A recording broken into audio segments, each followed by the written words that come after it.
प्रीतिः शौनकचीते ते यतो वच्मि विचार्य च सर्वसिद्धान्तनिष्पन्नं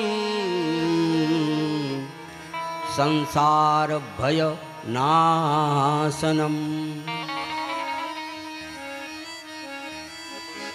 સુતજીએ કહ્યું કે હે સૌનક, ભગવાન માટે તમને પ્રેમ છે, માટે હું તમને જન્મ અને મૃત્યુના ભયને દૂર કરનારી, તમામ સિદ્ધાંતોને નિષ્કર્ષ કરનારી એ ભાગવતની કથા હું તમને સંભળાવું છું, માટે આપ ધ્યાન દઈને સાંભળો.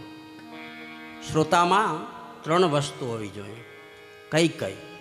તો પેલું તો જિજ્ઞાસા, આમાં ભાવ હોવો જોઈએ, જિજ્ઞાસા.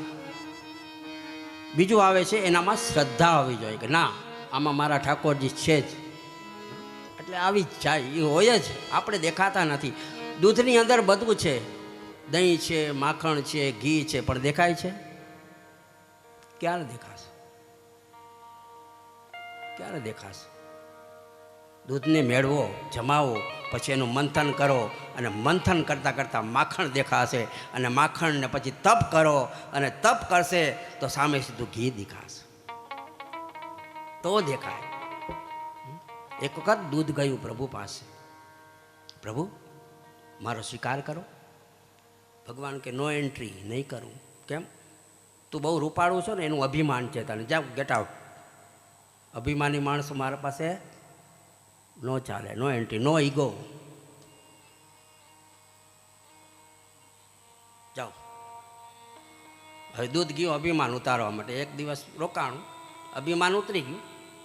બીજે દિવસે પ્રભુ પાસે આવ્યું. પ્રભુ મારું અભિમાન ઉતરી ગયું, હવે તો આજે મારો સ્વીકાર કરો. ભગવાન કે હવે તો જરાય નહીં કરું. કેમ? તો કે તું બગડી ગયો, ખાટો થઈ ગયો. દૂધ એક દિવસ રોકાય તો શું થાય? ખાટું થઈ જાય ને, બગડી જાય. દહીં બની જાય, ખાટું થઈ. ખાટા માણસો, બગડેલા માણસો ગેટ આઉટ. મારી પાસે ન ચાલે, સુધરીને આવું. હવે માણસ ક્યારે સુધરે ભાઈ? ઠોકર લાગે ને ત્યારે માણસ સુધરે. તો દહીંને શેની ઠોકર લાગી? વલોણાની. આમ જૈણીથી આપણે જંગીએ ને, એટલે આમથી તેમ, આમથી તેમ દહીં પછડાનું માર લાગ્યા, અને એમાંથી ખટાશ નીકળી ગઈ, બગાડ નીકળી ગયો, શુદ્ધ મજાનું માખણ નીકળ્યું. માખણ પ્રભુ પાસે આવ્યું. હે પ્રભુ, હવે તો મારો સ્વીકાર કરો, હું સુધરી ગયો. ભગવાન કે ના, નહીં કરું. કેમ? તું વધારે સુધરી ગયો છું. બહુ સુધરી જાય તોય ભગવાન સ્વીકાર ન કરો. મુલાયમ હોય હાવ માખણ જેવા.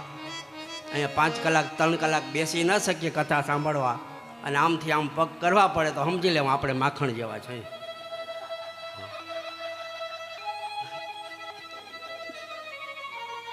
તો એના માટે ચિંતા ન કરવી, એના માટે તપ કરવું. બેસવાની આદત ન હોય તો પહેલે દિવસે 5 મિનિટ બેસો, 10 મિનિટ, પછી 15, 20 મિનિટ, 5 મિનિટ વધારો, પછી તમે મારી જેમ 5 કલાક બેસી શકશો. આ બધો સ્વાધ્યાય છે આનું. તપ કરવું, બેસવું, એ પણ એક તપ છે.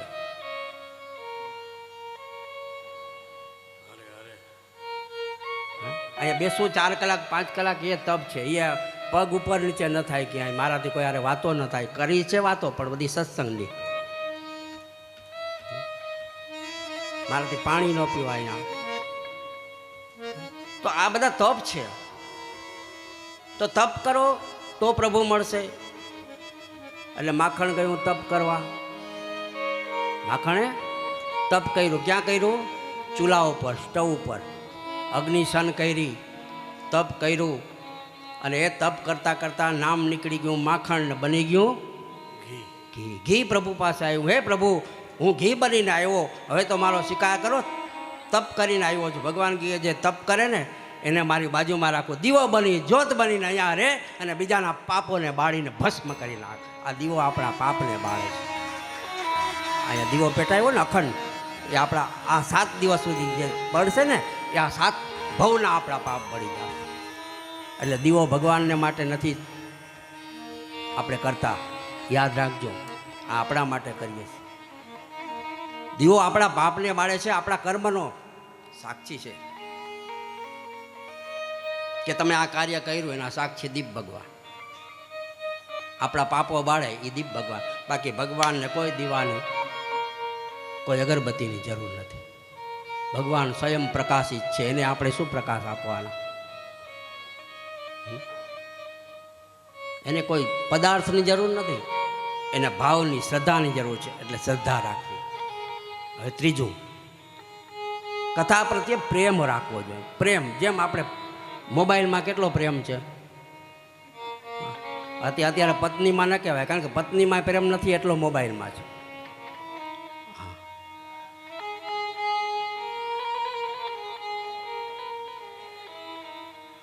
જેટલો પત્નીમાં પ્રેમ નથી ને એટલો પ્રેમ મોબાઈલમાં છે.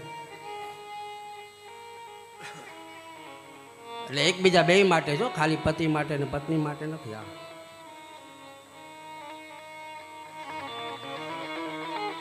મોબાઈલ મળી જાય તો જાણે બધું મળી ગયું, ભગવાન મળી ગયા, એવું નથી. મોબાઈલ તો એક આ કલિયુગનું રમકડું છે, અને બાળકો પણ એનાથી રમવા માંડ્યા છે, રમકડાથી. બોલો, બાળકોને તમે રમકડા આપશો ને તો નહીં અડે, મોબાઈલ આપશો ને તરફ માણશે.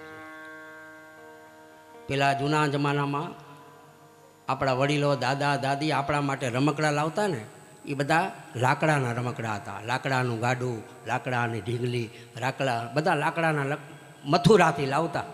ચકેડી, ભમેડી, આ બધું મથુરામાં લાકડાના રમકડા મળતા, અને એ લાવતા ને બાળકો એટલા ખુશ થતા, એટલા ખુશ થતા, રમે.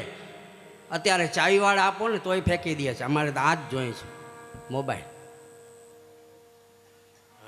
આ કળિયુગમાં આમાં લખ્યું છે ભાગવતજીમાં કે છોકરો જન્મતા હોય તો જ મોબાઈલ માગશે. કારણ કે માતા પોતાના ગર્ભ હોય અંદર ત્યારે જ મોબાઈલ જોતી હોય તો દીકરો એ જ જોવાનો છે જન્મીને. દીકરાને જો સારા સંસ્કાર આપવા હોય અને ભગવાન વામન જેવો દીકરો બનાવવો હોય તો આપણા દિવસો સારા જતા હોય ને ત્યારે ભાગવતજી વાંચજો, તમારે ત્યાં વામન ભગવાન જેવો દીકરો આવશે અને એ તમારા કાર્યોનો ઉકેલ છે. બાકી તો બધા આવશે કંસ જેવા પછી. હા, કેટલું ભાગવત આપણે કથા કેટલી સુંદર સમજાવે છે આપણે કે આપણે સંતાન સારા માટે શું કરવું. સારા સંતાન એ આપણા હાથની વાત છે.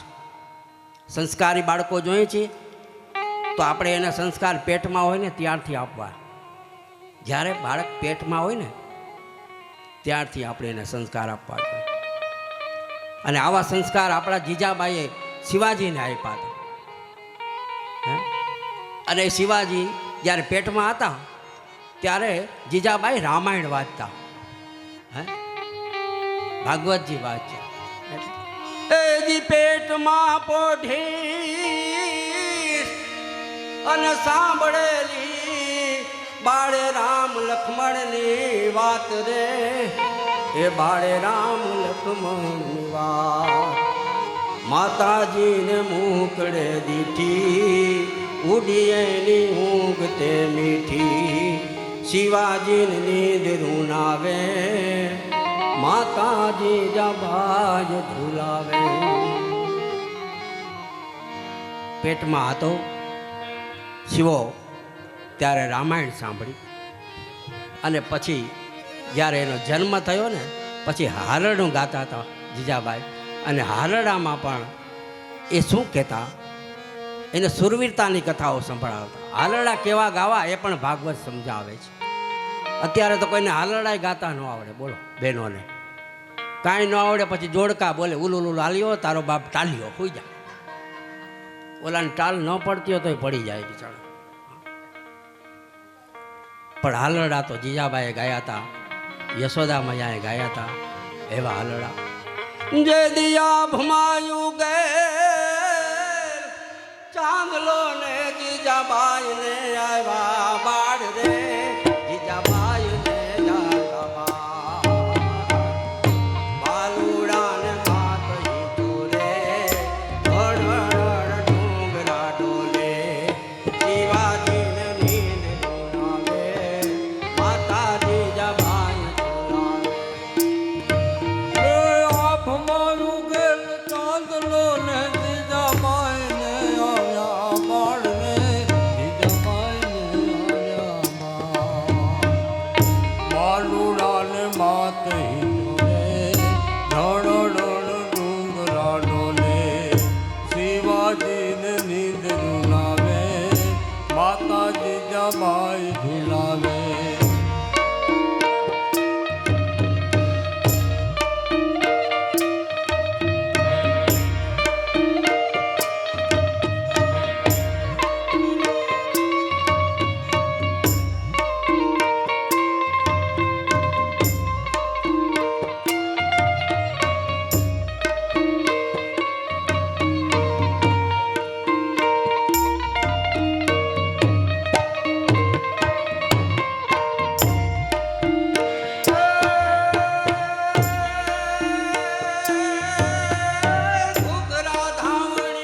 ત્યાં ખૂબ દ્રપીને આજ રેસે નહીં રણ ભેલુડા ખાવા મુઠી ધાનની વેડા રેસે નહીં રણ ભેલુડા ખાવા મુઠી ધાનની વેડા.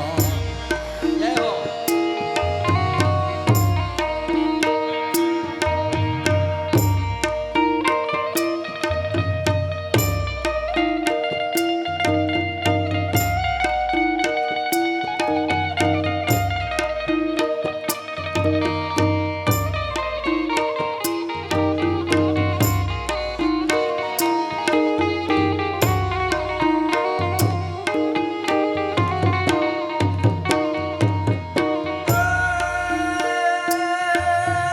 આજ માતા દેતી આજ માતા દેત પાથરી રે પૂણા ફૂલડા કેરી સેજ રે મેરા ફૂલડા કેરી છે તે દી તારી વીર પથારી પાથર સે વિષ ભુજાડી તે દીકરી વીર ભુજાડી પાથર સે વિષ ભુજાડી.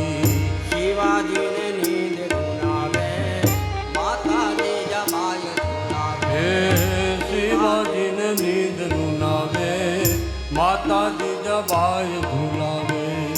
માતાજી જમાય ગુનાવે માતાજી જમાય. આ હાલરડામાં સંસ્કાર છે. એ કહે છે બેટાને દીકરા ઘોડિયામાં જ હિંચકે છે ત્યાં તો કહે છે કે આજ હું તને કુણા ફૂલડા કરી સેજ પાથરી દઉં પણ કાલ તો તારી પથારી વિષ ભુજાડી પાથર છે તારા તકિયા નીચે તીર અને બંદૂકા હશે તારે યુદ્ધ લડવા જવાનું છે. ત્યારે શિવાજી માંડ્યો આપણે અને હિન્દુનું નામ જતું હતું ને ત્યારે યુદ્ધ કરી અને હિન્દુનું નામ રાખ્યું આ શિવો. કારણ કે માના સંસ્કાર એ માના સંસ્કાર ઉદરમાંથી જ મળી જાય છે. આ માતાના સંસ્કાર છે. અહીંયા જિજ્ઞાસા શ્રદ્ધા અને પ્રેમ આ ત્રણ વસ્તુ શ્રોતામાં હોવી જોઈએ. અને આવો જ પ્રેમ પરીક્ષિતને હતો અને પરીક્ષિતની ભાગવત સાંભળવાની જિજ્ઞાસા જોઈ અને સુખદેવજીએ એમને 7 દિવસ સુધી ભાગવત કથા સાંભળાવી. 7 દિવસ સુધી. અને 7મા દિવસે અંતે પરીક્ષિતને વિમાન લેવા માટે આવ્યું. જે સર્પદંશ દેવાનો હતો ને એ વિમાનમાં બેઠા પછી એના શરીરને સર્પદંશ આપ્યો પણ પરીક્ષિતને નથી મળ્યો કારણ કે ભાગવત સાંભળી એ વિમાનમાં બેસીને ગયા. એટલે એક વખત પરીક્ષિત અને સુખદેવજી ગંગા કિનારે કથા વાંચે સાંભળે છે. સનત કુમારોને થયું બ્રહ્માના પુત્રો કે આ કથા આટલી બધી સુંદર હશે. આપણે આટલા તપ કરીએ છીએ, હા આટલા તપ કરીએ છીએ, ફળ ફૂલ ખાઈએ છીએ, બ્રહ્મચર્યનું પાલન કરીએ છીએ, તોય આપણે ભગવાન મળતા નથી ને આને વિમાન લેવા આવ્યું. આ કથાનો પ્રભાવ આ પરીક્ષિતને વિમાન લેવા આવ્યું. એટલે સનત કુમારે વિચાર કર્યો આપણે પણ હવે આ કથા ચાલુ કરીએ. હા. અને સનત કુમારો આવો વિચાર આવ્યો એટલે ફરતા ફરતા ફરતા ફરતા બદ્રિકા આશ્રમ આવ્યા. ક્યાં આવ્યા? બદ્રિકા આશ્રમ. બદ્રિકા આશ્રમનું નામ બીજું નામ છે વિશાલા ક્ષેત્ર. સ્કંદ પુરાણમાં કથા છે કે ભગવાન બદ્રીનારાયણ અહીંયા વિશાલ રાજા રાજ કરતા હતા. એને વિશાલા ક્ષેત્ર કહેવામાં આવે. એ વિશાલા રાજાને ત્યાં એ પધાર્યા અને ભગતને માટે ભગવાન પધારે ને એ ધન્ય છે. ભગવાન પધારે ભગતને માટે. ભગતને ત્યાં જવાની જરૂર નથી, ભગવાન તમારી પાસે આવે. અહીંયા એને ત્યાં પ્રભુ આવે છે. આ બદ્રીનારાયણ જગતને તપ ધ્યાનનો આદર્શ બતાવે છે કે શું કરવું, તપ કરવું. હું ઈશ્વર છું, ભગવાન કહે છે હું ઈશ્વર છું, છતાં તપ કરું છું, ધ્યાન ધરું છું. તો ભગવાન નારાયણને એક વખત તપ કરવાની ઈચ્છા થઈ. હાલો હું વિશાલા ક્ષેત્રમાં તપ કરવા જાઉં. ભગવાન ગોલોકધામમાંથી તપ કરવાની ઈચ્છાથી નીકળ્યા. લક્ષ્મીએ પૂછ્યું, ક્યાં આવેલા, ક્યાં જાઓ છો? ભગવાને કહ્યું કે તપ કરવા જાઉં છું. લક્ષ્મી કહ્યું, મને સાથે લેતા જાઓ. ભગવાને કહ્યું, તપ કરવા જાઉં, એમાં તમારું શું કામ છે? હા, વચમાં તમે લડો નહીં, અહીંયા માયા ભેગી ના જોઈએ. હું તો તપ કરવા જાઉં, તમારું શું કામ છે? હું એકલો જઈશ. નારાયણ વિશાલા ક્ષેત્રમાં હિમાલયમાં આવી અને તપ કરવા લાગ્યા. તપ કરતા હતા અને લક્ષ્મીજી અહીંયાથી જોઈ છે ગોલોકધામમાંથી કે નારાયણ તપ કરે છે, પણ એને તડકો પડે છે, એને તપ કરવામાં કષ્ટ પડે છે. એટલે બહેનોએ ધ્યાન રાખવું કે આપણા પતિ તપ કરતા હોય ને તો એને સાથ સહકાર આપવો. એ કાર્ય કરતા હોય ધર્મનું તો એને સાથ સહકાર આપવો. એમ અહીંયા લક્ષ્મીજીને થયું, હાલો હું થોડો સાથ આપું. તો એને શું સાથ આપ્યો? જ્યાં ભગવાન તપ કરતા હતા અહીંયા તડકો પડતો હતો, અહીંયા બોરડીનું રૂપ લઈ અને છાંયો કર્યો. જો કેવી કથા સરસ કે મારા પતિને કષ્ટ પડે છે, હું છાંયો બની જાઉં. અને બોરડી એ બની અને ઘટાદાર બોરડી આને આજે પણ છે ત્યાં વિશાલા ક્ષેત્રમાં. એ બોરડીની નીચે ભગવાન તપ કરતા હતા, એને છાંયો લાગી ગયો. ત્યાં તો ભગવાનને તપ કરવાનો ઈચ્છા થઈ અને ખૂબ સારી રીતે એ તપ એનું સફળ થયું. અને અહીંયા આજે બોરનું ઝાડ જે બન્યું હતું ને એને સંસ્કૃતમાં બદ્રી કહેવામાં આવે છે. શું કહેવામાં આવે? બદ્રી.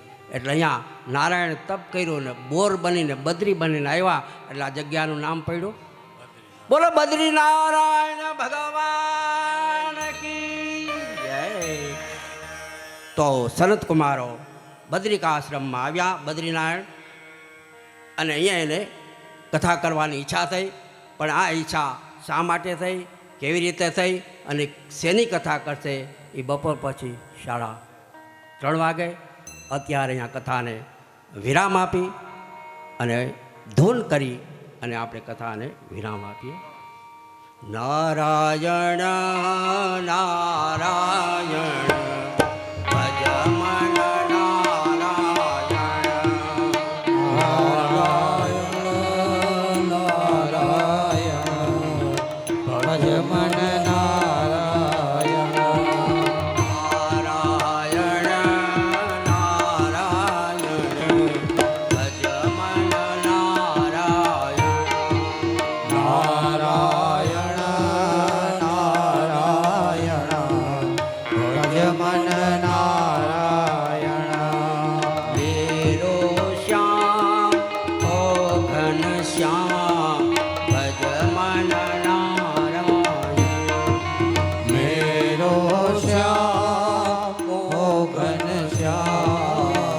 ભજ મન નારાયણ.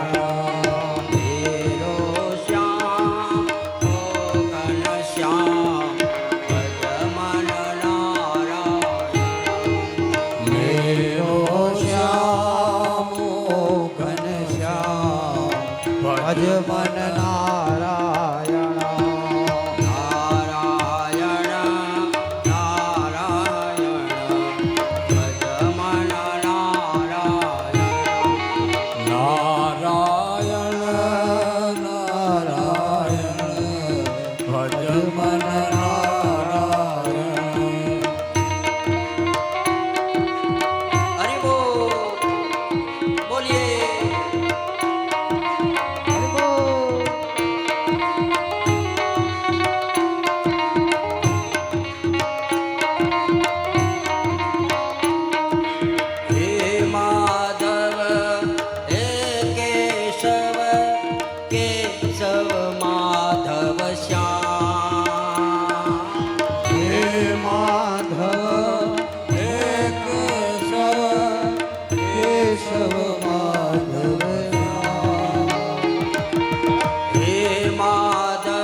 મેરો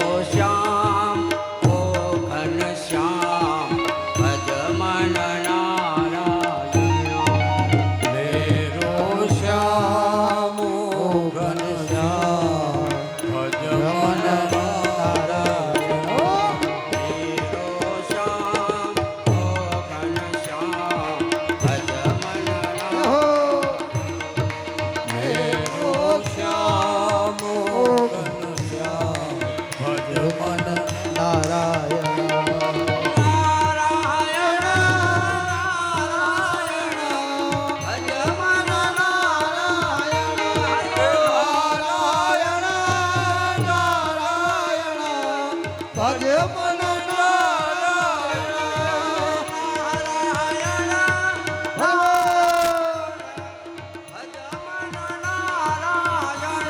હે નારાયણ નારાયણ ભજ મન નારાયણ નીરો શ્યામ ઓ ઘન શ્યામ ભજ મન નારાયણ મેરો શ્યામ ઓ ઘનશ્યામ ભજ મન નારાયણ નીરો શ્યામ ઓ ઘન શ્યામ ભજ મન નારાયણ હે મેરો શ્યામ ઓ ઘનશ્યામ ભજ મન નારાયણ નારાયણ હરિ બોલ ભજ મન નારાયણ હે નારાયણ નારાયણ ભજ મન નારાયણ નારાયણ નારાયણ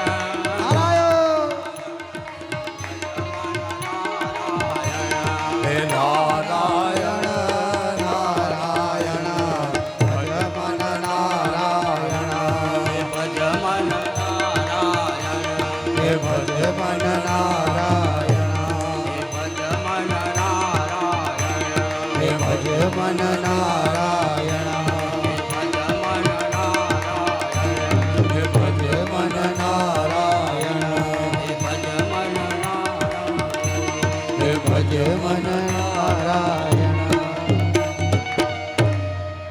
બોલીએ શ્રી બાલ કૃષ્ણ લાલ કી જય શ્રી ભાગવતજી ભગવાન કી કી જય શ્રી દ્વારિકાધીશ ઈશ કી જય શ્રી રણછોડ રાયની જય શ્રી વલ્લભાધીશ ઈશ કી જય શ્રી ગિરિરાજ ધરણ કી જય શ્રી શ્યામ સુંદર યમને મહારાણી કી જય શ્રી ઉમાપતિ મહાદેવ કી જય ઓ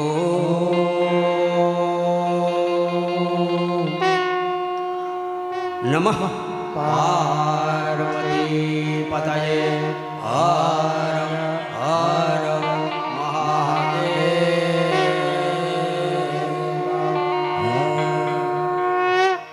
સર્વેને જય શ્રી કૃષ્ણ.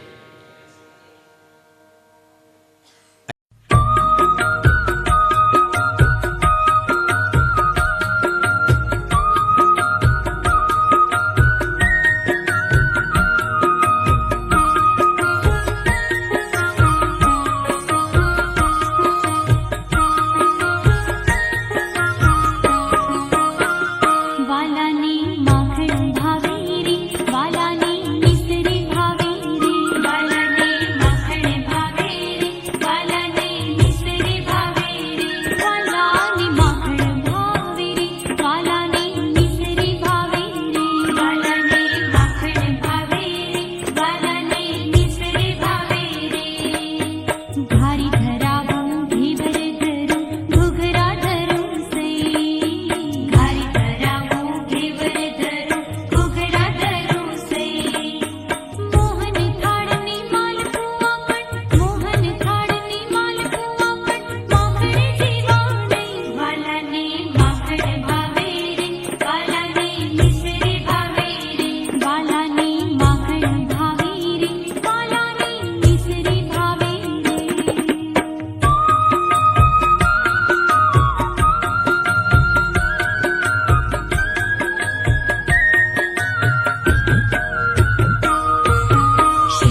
માખણ ભાવે